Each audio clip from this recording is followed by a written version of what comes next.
Hey, this is Chuck from Wani, and I'm talking to Biff Byford from Saxon. Biff, how are you doing, man? I'm doing good, mate. I'm doing good. It's, yeah, good. Awesome. So you guys are back in action with the new album, Thunderbolt. And I have to say, each album seems to get heavier and heavier. This one is fast and furious. Andy Sneap, again, was working with you guys in production. Do you think that Andy is having an influence on the band and pulling heavier music out of you guys? No, I don't think so. No, the songs are written before we go in the studio. I mean, he has a big influence on the sounds and the way people play, but no, not really on the songwriting. No. Cool. Sorry. Oh, that's all right. I'm just glad you guys are making great music. It's fantastic. Yeah. Because I thought the thing is with bands, people are always looking for other people that make it great. Yeah. Rather than the band, Right. So, yeah, I mean, I wrote a lot of the songs with Nips again, like Bathroom Rap. So, yeah, it's great. The song Predator features vocals with you and Johan Hegg of Amon Amarth singing together and alternating verses. That high contrast in vocal styles, along with the great riffs, makes for an impressive song. I was a little bit surprised, though, that you didn't have him sing on Sons of Odin, given the Viking theme. Oh, no, because, well, two reasons, really. I sang the low vocal on Predator first, and I thought it would be cool to get somebody else to sing it, and Johan was my first choice. In actual fact, I hadn't wrote Sons of Odin at that point.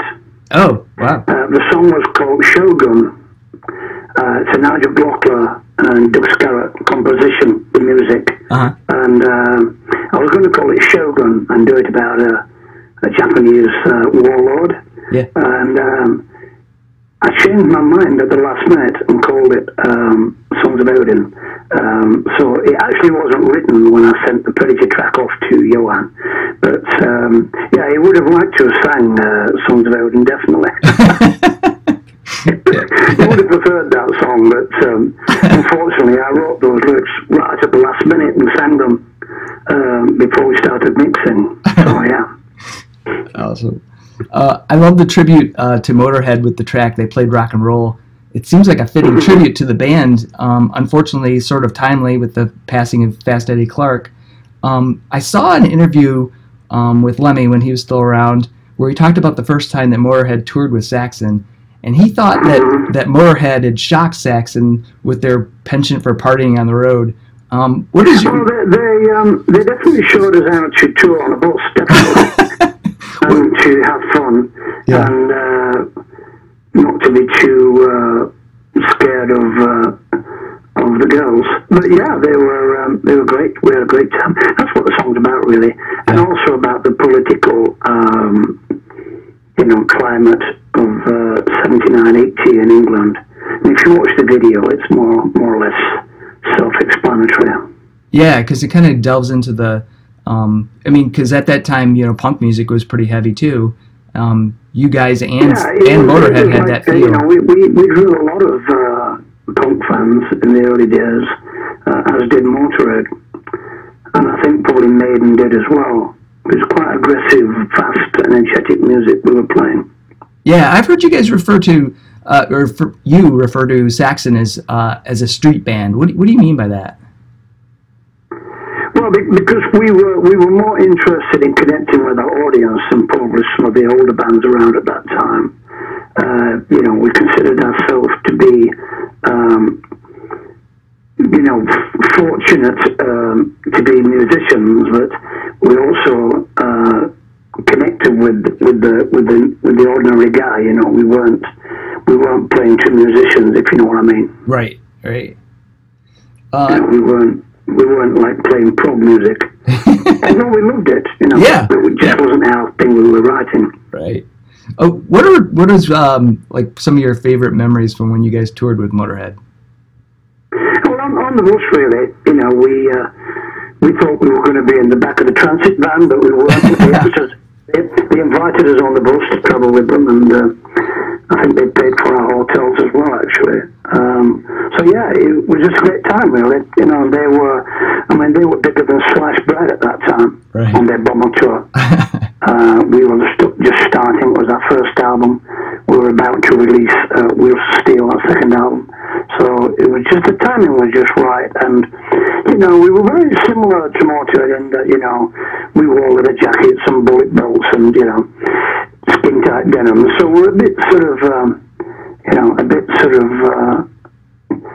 punky, a bit rebel-y, you know. Yeah, yeah. And you had that speed. Bikerish, you know what I'm saying? But, yeah. But, you know, just the image that we had, really. So there, on the new album, there's a song, Nosferatu, the Vampire's Waltz, that takes it takes a little bit of a spin on the Dracula story with the shipwreck of the vampire's boat leading to him being entombed in an abbey. Well, it's based on the Bram Stoker book. Okay, because I was wondering if it was, because it changes it up just a little bit because he's in the abbey as opposed to, you know, that house and, you know. Well, the original book is his coffin is under the abbey. Oh, really? Okay, cool. The abbey is in Whitby, in North Yorkshire, where I used to live.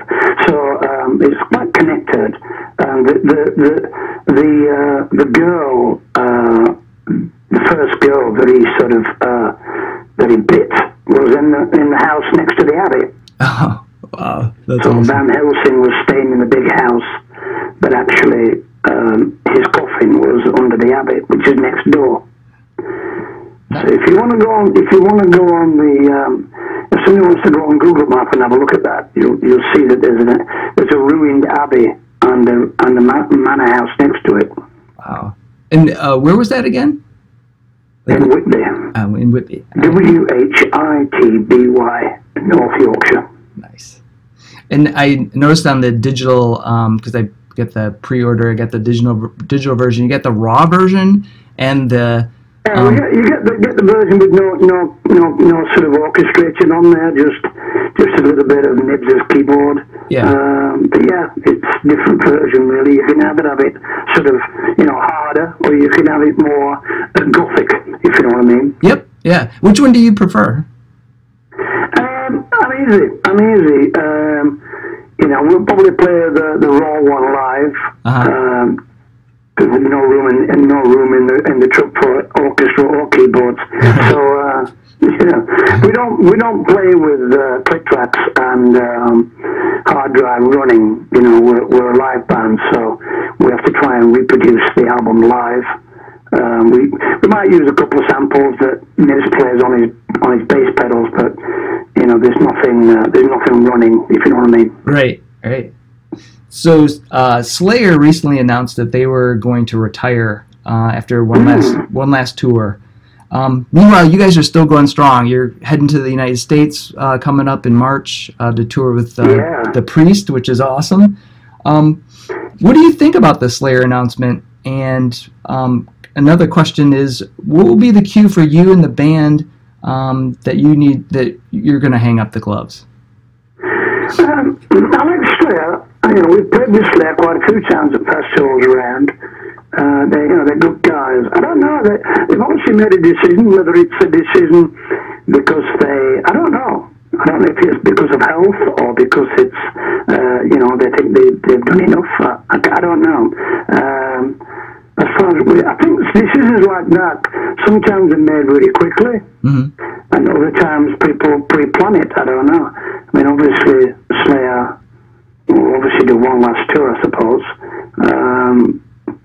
But I don't know. I'm not really thinking about it yet to retire, I must say.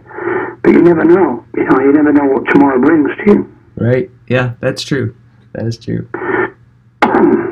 So you guys ran a successful Pledge Music campaign for the Thunderbolt album with lots of great perks for the fans to support. I think it's still running, actually. Oh, yeah, because you can still get the digital download. You can still buy stuff, yeah. Yep. And so this method of funding seems to be like the name of the game in the music industry. Do you miss the days when the record labels did more of the legwork, or do you like the greater control and intimacy that you get? It's the first Pledge campaign we've ever done. So I'll wait and see. If if I don't like it, if I don't like the outcome, then we won't do it again. But I think basically our record company do a pretty good job, actually. You know, we do sell quite a lot of physical product. Yep. It's not all about streaming. It's not all about packages, you know. But for instance, in America, I would say we're getting more interest on this album than quite a lot of our albums in the past. You know, it seems to be like a really good time at the moment for Saxon in America in particular. So yeah. Yeah, I mean, I know that myself personally, I'm excited to see you guys in March. I live in Detroit, and so I bought tickets a while back, and I know a lot of people online are very excited about that show. How did you guys hook up with Priest? It's a great package, isn't it? And, yeah. I mean, Max Rider is great as well, but in particular, you know, it's an iconic package, and we both have new albums out, so, and they're both produced by the same guys, so, you know, it's very reminiscent of our first tour we ever did in Europe, was with Judas Priest in 1980. So it's a very good historic link between Saxon and Priest from the early days, you know. So you know, so we do know the guys; they're good pals. So it's going to be a great tour. You know, we're going to be on Thunderbolt, they're going to be on Firepower. You know, so. Yeah, we're really looking forward to it, you know. It should be great. We're big Priest fans. Awesome. So I think it's going to be the metal tour of this year, you know. I mean, it's we're not doing, you know, really massive venues. They're all sort of, you know, between 4,000 and 7,000, I think. So, you know, a lot of them are nearly sold out already. So it's going to be, the excitement's going to be fantastic for the shows, I'm sure. Yeah, the place you're playing in Detroit is the Masonic Temple, and it's a great, you know, mid-sized venue that will be very intimate for the fans. Yeah, I mean, we haven't played Detroit, I mean, for quite some time. You know, we used to play Harpo back in the day. Oh, yeah. We used to play 2 shows at Harpo's in Detroit. But yeah, you know, it'd be great. Awesome. So speaking of like tours and stuff, a lot of bands are putting out like the VIP packages where they do the meet and greet and all that. Do you guys subscribe to that, or will you be doing something like that? Yeah, we are doing that in America, definitely. It's quite a big package you get, actually. It's you get a T-shirt, you get a CD of one of the live shows, which I'm going to burn off my laptop every day. You're going to get a signed photograph, and obviously you get to meet the band and take photographs and stuff. So that could be happening on the bus, it could be happening anywhere we feel like, really. So yeah, it's a good package of that. People should check it out on our Facebook page. There's an advert on there. So excellent. Yeah, excellent. Sounds good. Well, I mean, I think you have to do that these days because you know it's expensive touring, and you know it's especially when you're supporting. You know, when you're a special guest, you're not exactly on the big books. So, you know, it all helps to fund the production and to help pay for flights and things and visas, you know. Yeah, yeah. Well, and it's a great experience for fans that just want to, you know, get a chance to meet you guys and say hello. Yeah, well, you know, we get a lot of people who've been on them before, and we get a lot of younger fans who want to meet the band, you know, so it's good. I mean, we usually limit it to 10 people a show, so it's a bit more exclusive. But, you know, if there's 2 or 3 people who want to get it, then obviously we'll bend the rules a little bit. Awesome. You know, I mean, we were doing some of the venues in America on the last. We were doing 30 people. It's just too much, you know. You end up working, you know, longer than the gig.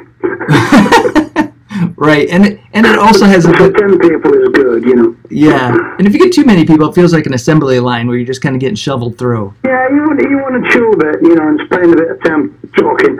Obviously, if there's a families involved, and you know, you can go over the 10.